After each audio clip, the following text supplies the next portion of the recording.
Hello everyone, today we are talking about Planescape and specifically the gate towns. Yes. Those weird towns that exist in and around Planescape. They're towns. They have gates. They're Yeah. the gate towns. The gate towns are 16 towns in the Outlands. They are spaced equidistant from the spire, that infinitely tall pillar of rock that rises from the center of the Outlands. And each of these towns is built around a planar gate. So a portal that is permanently affixed to the area, and from this portal emanates all sorts of planar energies that warp the character of each town. Each town leads to a different one of the 16 outer planes, from the goodness and holiness of Mount Celestia all the way to the gray wastes of Hades. These planes' characters seep into the towns, changing them with their magic. So yeah, let's talk about them. Yeah, let's dive in. So we'll talk first about Automata. This is one of my favorite. Yes. You also worked heavily on this. Yes, for all of the gate towns, you get a beautiful 2-page overview, which will talk about the regional effects for each gate. You know, what power does the gate actually have in the town? And some of these effects are mechanical. Some of them are pure flavor, if you will, just something interesting. So Automata is bordering the town, or borders the plane of Mechanus, this plane of absolute law and order. And as a result, the town itself is extremely orderly. If you've ever been to a city that operates on a grid, you can imagine all of the streets are numbered. Everything is at right angles. All of the businesses sort of look the same and might only be distinguishable by their names or a unique numerical sequence. This is a nightmare to anybody but the Modrons, which comprise most of this town's population. There are a few interesting sites in Automata. One of them is built around the other side of the gate, and it's a train station. It's a train station for the Concordant Express, which is this planar train that services all sorts of different planes, and its terminus is located in Automata. Yeah. If you love Modrons, this is the town for you. Yes, if you love Modrons, this is the town for you. There's some exciting adventure hooks in there as well, for especially in particular when we're talking about how gate towns exist and come into existence. Yes. Some very important things for this town. Yeah. Which we don't want necessarily ruin, but yeah. For sure. Yeah. There's also a coffee shop. There's a coffee shop there, and it is staffed entirely by low-level Modrons, which... If you know this about Modrons, they're really not great at multitasking, especially not the Monodrones, which can only do one task at a time. So you can imagine that when you order your coffee, extra your latte, large, triple shot, whatever, they will just scream in existential dread. I am excited to run adventures in this town. Yes, one of my favorites. So Bedlam is connected to the plane of Pandemonium, and from its gate, at all hours, blasts this extremely noisy, cold, rank winds that, as you can imagine, are awful. So the residents of the lowest district, they walk around with earmuffs. They're just shouting at each other. A lot of the residents in Bedlam, they'll greet each other by kind of having this equally foul greeting of spitting at the other's feet. Though you want to make sure, because of the windiness, that you are not upwind. Yeah. One interesting sight in this gate town, you can imagine that because things are so noisy, because this is this bowl of insufferable people, you want to get some rest every once in a while. So there is a hotel. It is called the Eye and Dagger, and it is this kind of knife-shaped building that juts up from one of the districts. And the interior is blanketed by this permanent supernatural silence. You can imagine walking through the doors is really great because that sound of the wind, that howling gale, is suppressed. The downside, though, is that Bedlam is not a nice town, and its residents are not nice either. So while there is this comfort that comes with silence, there is also this danger. You can imagine it's really easy to get a great night's rest, but what kind of people are stalking the halls at night? And yeah, that's Bedlam. Perfect. All right, what's the next one? The next gate town is the gate town of Cursed. Okay. Tell me about Cursed. Cursed, Curst, is tied to the plane of Carceri. Carceri is a prison plane where even getting to the plane, you will find it harder to get out. Similarly, the gate town of Cursed is easy to get into and really hard to escape. The plane of Carceri seeps into this area that is sort of a refuge for people who kind of don't want to be found. Rather than being this punishment, you find that people who are, runaways or might have a bounty on their heads kind of gravitate to this place. The regional effects of this gate make it so that you can't leave without the permission of the ruler of the town. Oh, interesting. Because of the weight of this gate, this prison town essentially, even the populace is shackled. They are slower. You feel like you are walking around with a ball and chain, quite literally. Some interesting sights. One that Planescape Torment fans might recognize is a tavern known as the Trader's Gate, where all kinds of people gather and, for every lowlife that you see in this tavern, there is also somebody who, might have run away from something that is not so bad. Next, we have the gate town of Ecstasy. Ecstasy is connected to the blessed fields of Elysium. So we have had a lot of not so great gate towns up to this point. One very orderly one very prisony one. Yeah. But now you get to one that's a little bit calmer. As you get to these gate towns that border kind of the more goodly aligned planes, these are places where characters can relax. The gate itself radiates this aura of pervasive tranquility. So the closer you get to it, the less you want to fight, the less you want to, maybe get into arguments. And this gate is actually really easy to spot.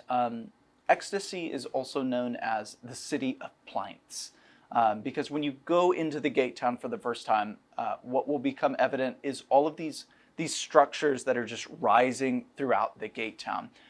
They're made from all kinds of things. You might see ones that are wood, you might see ones that are stone, but the one in the very center of the town is called the Bone Plinth.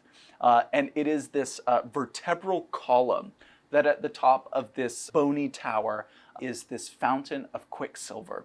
And if you step into this fountain, you will, when you are fully submerged, you will find yourself in ecstasy and probably have a good time.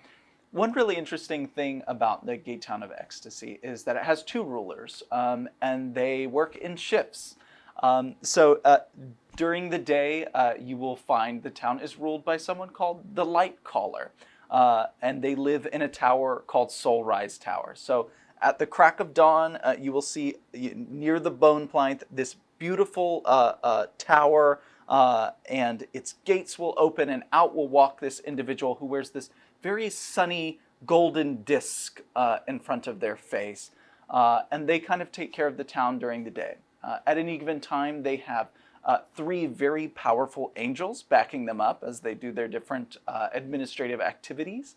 And then at night, this ruler retreats back to their tower, and out rides the Night Whisperer, this silvery sort of knight atop a steed, wearing this kind of plain-faced silver mask, and these two rulers essentially just switch back and forth and have secrets of their own. What's interesting about all these gate towns is they all have kind of like the flavors, like some of the rules and all the adventure hooks that you would find in different Ravenloft domains, and also some of what we saw in Bigby's presents in terms of like, here's a good adventure hook place. Yeah, all of them have different adventure hooks. My favorite thing about each of these chapters is the different regional effects of the gate.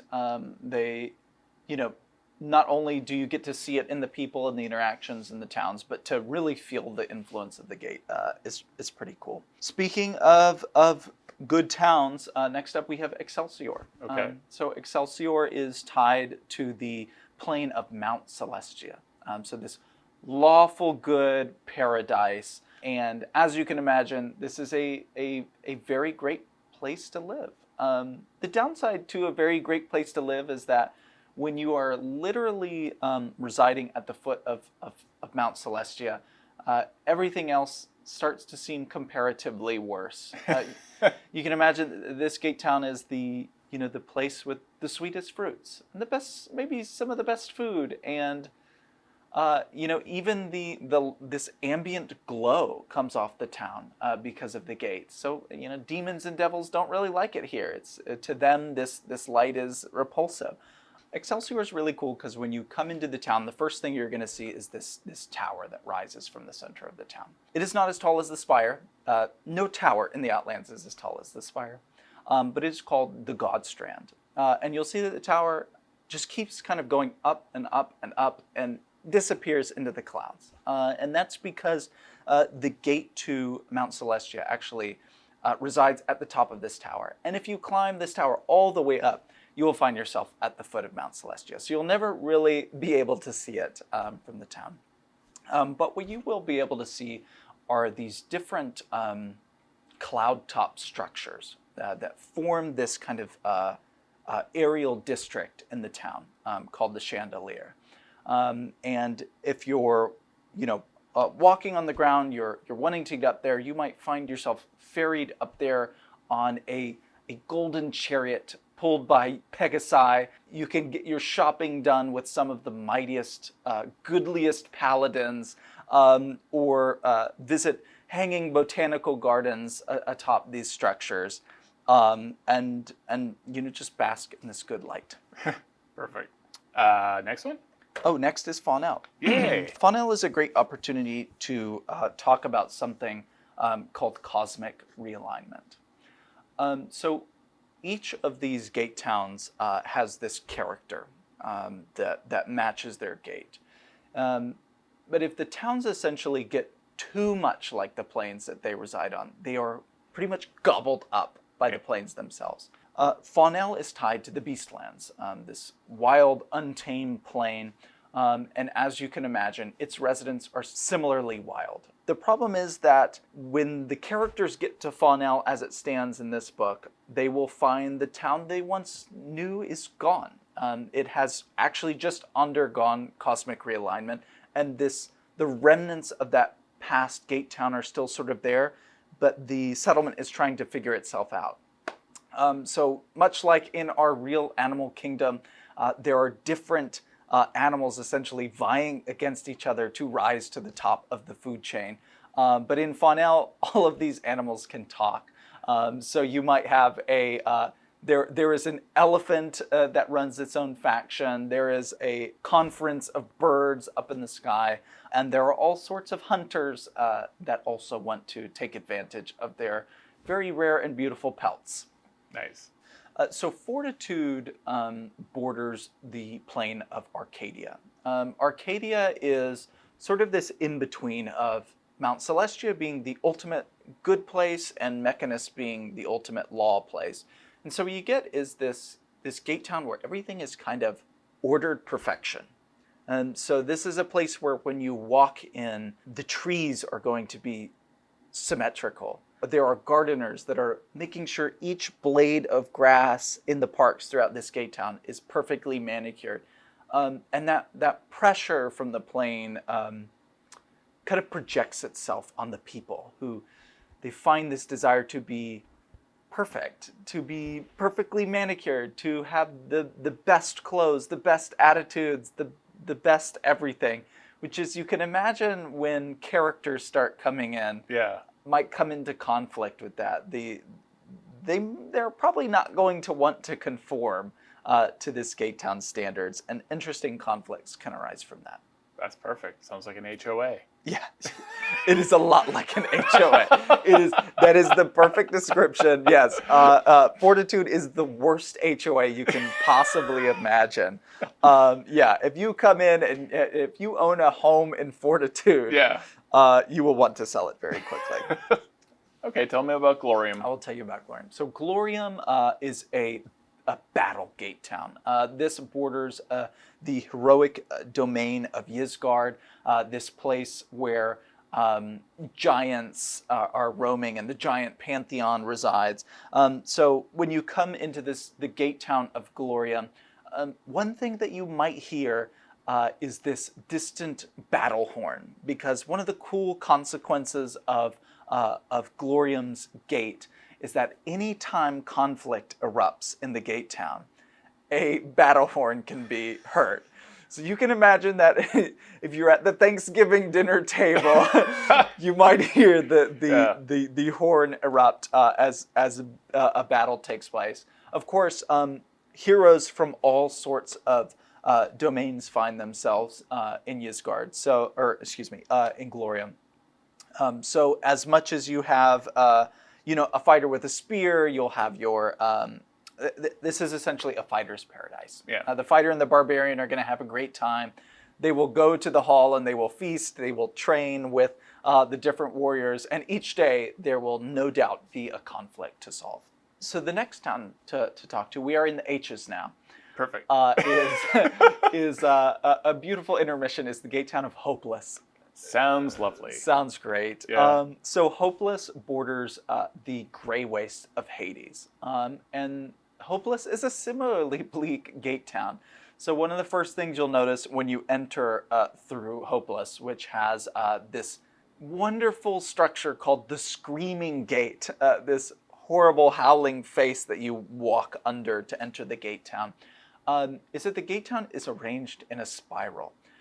And as you spiral around the gate town, you just kind of sink a little bit into the ground. You're getting closer and closer to its gate, which is just this well full of this awful gray sludge that occasionally bubbles up and creates all sorts of problems.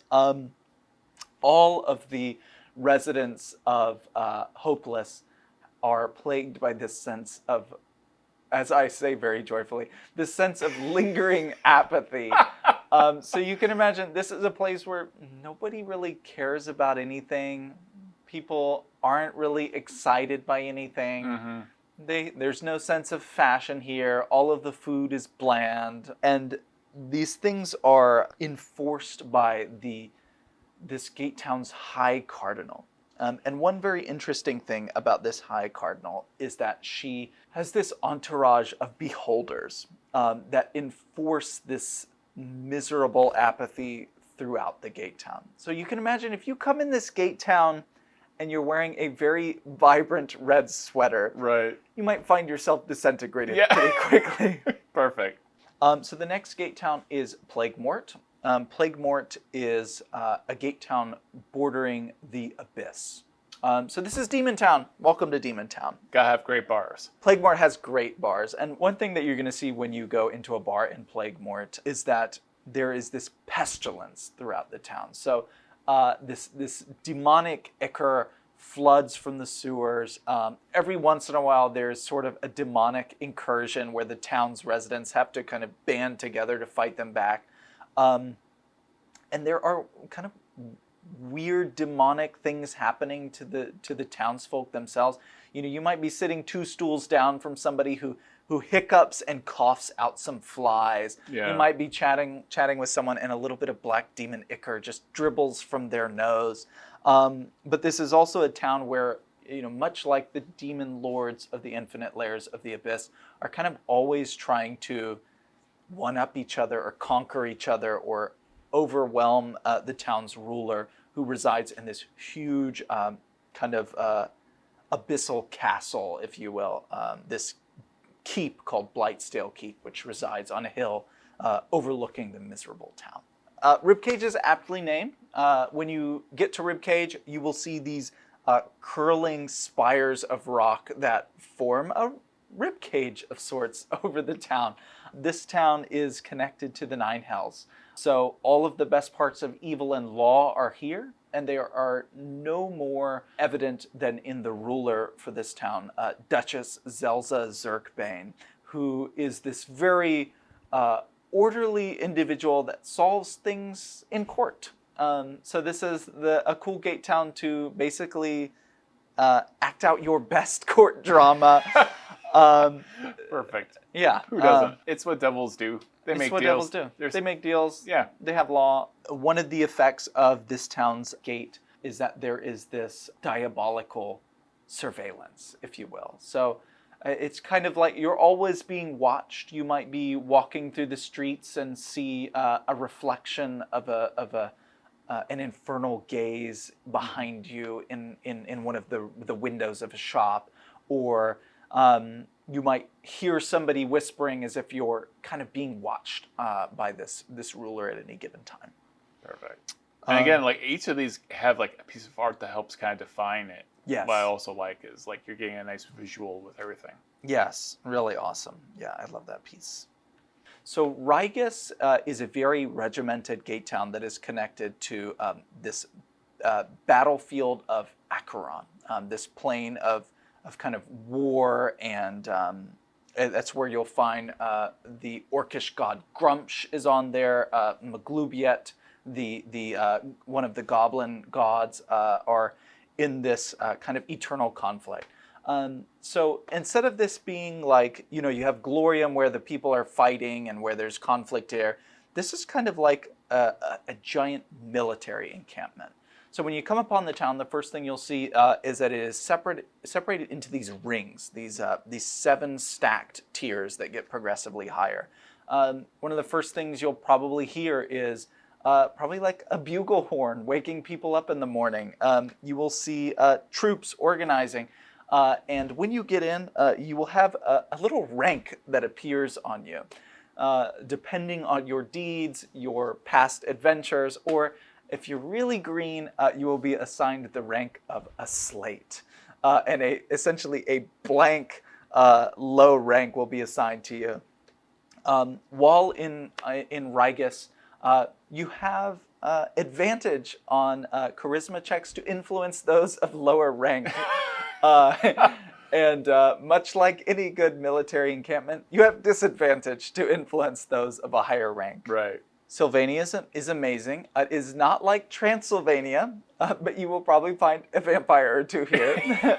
A confused vampire partying in the party town of all party towns, Sylvania. So Sylvania is connected to the Olympian glade of Arborea, this kind of paradise for the elven pantheon, and through its gate seeps the life of the party. This is a gate town where everybody knows your name. When they see you, it's like bumping into somebody at a party. They say, "Hey, Todd, what's going on? Do you want to party today?" An introvert's horror. Yeah. Thanks. I hate it. Isn't that wonderful? The cool thing about Sylvania is that the themes of the parties are constantly changing. Yeah. A lot of these parties take place at this enormous treehouse called the Yearning Timbers. So you can imagine that this is, if, for example, the theme of the party is a masquerade ball, the leaves of this magical tree might become, a deep red color. The boughs of the tree will twist and shape to kind of make the ultimate venue. And each day brings a different party. You might have one evening where there's a rave and you see phosphorescent mushrooms growing, and the music of the gate town changes. And then you might have a kind of a Regency romance day where things are very refined, and you might see a satyr eating a delectable hors d'oeuvre. So yeah, it's the party town. So we have arrived at Torch. Perfect. Torch is named for these 3 volcanic spires that rise from the gate town, and at any given moment are kind of sputtering this flame that provides dim light throughout the gate town. This gate town is connected to Gehenna. a very treacherous, kind of evil plane. There is this lure of avarice that emanates through the gate. So if you see a coin in this town, you can hear it whispering to you. If you see jewelry hanging around someone's neck, if you see a valuable magic item peeking out from somebody's bag, it tempts you to take it. So this gate town is essentially a den of thieves. One of the cool things about this gate town is all sorts of thievery are represented here. So as much as you have your cut purse and your your classic brigands are here, there's also white collar crime in this town. So this is the only town in the Outlands that has a branch of the interplanar bank that you will find in Sigil. So there is a branch of the Bank of Abathor here. But you can imagine shortly after it opened, it fell prey to all of the white collar crime, embezzlement, insider trading, all of those things happened at this gate town. And so it gets robbed almost daily. You can imagine the characters might be hired as bodyguards to guard this corrupt bank that is constantly being pummeled by falling flaming rocks from the spires. That's amazing. So Tradegate is pretty cool. Tradegate is connected to the twin paradises of Bytopia. Bytopia is what do you get when you have good and neutrality, and it's not quite Mount Celestia good, and it's not quite Mechanus productivity. You get the gate town of Tradegate. So you essentially get the best town to shop in. Perfect. In the Outlands. This town essentially is always in a state of economic prosperity, essentially. There is a huge outdoor market here called the Everything Emporium, where, kind of like in the market ward of Sigil, you can find basically anything you want to find. The downside is that this town, because of its prosperity, has had a few recent troubles and tends to get sieged a lot. Perfect. One of the cool things about this town, though, is because of its productivity, because of its goodness, because of its kind of hi-ho attitude, it gets rebuilt constantly. Anything that kind of gets destroyed, gets pillaged, gets raided, within 1d10 days, the residents of the town have put it back together. So if the party makes any major mistakes in this town, something gets blown up, an accidental fireball spell detonates a warehouse somewhere, they will come back and it will be good as new, and the residents probably will forgive them. Nice. Congratulations, Todd. Congratulations to you. We have arrived at the last of the gate towns. Perfect. This gate town is called Zeos. Though some people debate that it's called Zeos, some also call it Chaos, and other call it Zeos, and kind of whatever they want to call it, because this is the town that is connected to the chaotic plane of Limbo. Limbo is a plane where you might be walking on a stone pillar one day and it suddenly bursts into chlorine gas and then becomes a bolt of lightning and it's just inhospitable. So what's cool about this gate town and a lot of the other gate towns is you get a perfect little piece of that. This is a chaotic gate town where as you approach it, you might see a bunch of strange environments. You might be crossing through a swamp and suddenly find yourself on a volcano overlooking this town. But just as this town is shifting at any given moment, like its parent plane, it also has some law to it. So one thing I really love about this town is that there is a Githzerai embassy. So the Gith kind of, much like they do in Limbo, concentrate to create these fortresses of order in this sea of chaos. They're doing the same thing in the gate town of Zeos. But there are also these kind of pockets of neutrality where you can build something and it's not going to fall apart the next day. One really interesting thing about Zeos is in their quest to establish order throughout the multiverse, Modrons from the plane of Mechanus came out here and decided that they were going to build an outpost. Unfortunately, due to the proximity of the gate, the forces of chaos won over order this time, and what we are left with is the cube. The cube is this undulating, horrifying, mechanical, floating cube that is this clockwork house of horrors that envoys of Modrons keep getting sent to and disappearing into it. What's in the cube? Only your dungeon master can tell you, but it's almost certainly not good. That's actually one of my favorite out of all these. Yeah. Yeah, the cube is amazing. When you look at every gate town in this book, you get an awesome piece of art, Yes. 2 pages of information. Yes. So we've got NPCs, we've got locations, we have regional effects, we have Yes. all of that stuff, so that you are set up as a dungeon master to run like either a couple adventures or a one-shot all in that location. Yes.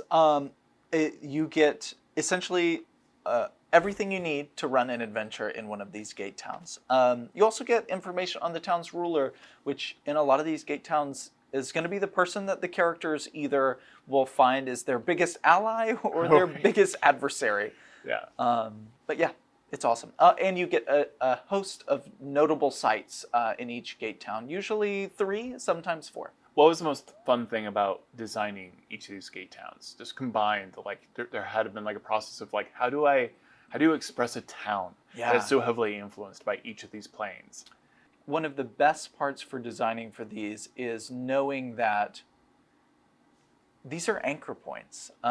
So whereas it might be hard to tell a story for kind of a lower level party that takes place in one of these planes, like if you look at the planes in the Dungeon Master's Guide, you cannot stay there very long. Yeah. And if you're a low level character, you might fail some of those optional saving throws and you might find yourself turned into a beast on the Beastland. Yeah. Or find yourself corrupted by the abyss. The cool thing about the gate towns is that you get the taste of the planes without having to commit to them wholeheartedly. Yeah. You can, sample them. As far as for designing them, I think the most interesting part is just what does the gate do to this town? Yeah. To look at the plane and then think, okay, if this plane does this, what would it do to a place that permanently exists here? If just a little bit of it got through. And I think you get really cool natural yes and moments from, oh, Mount Celestia, super good. Excelsior, good? Sort of. Yeah. And then, of course, all the regional effects are just a lot of fun.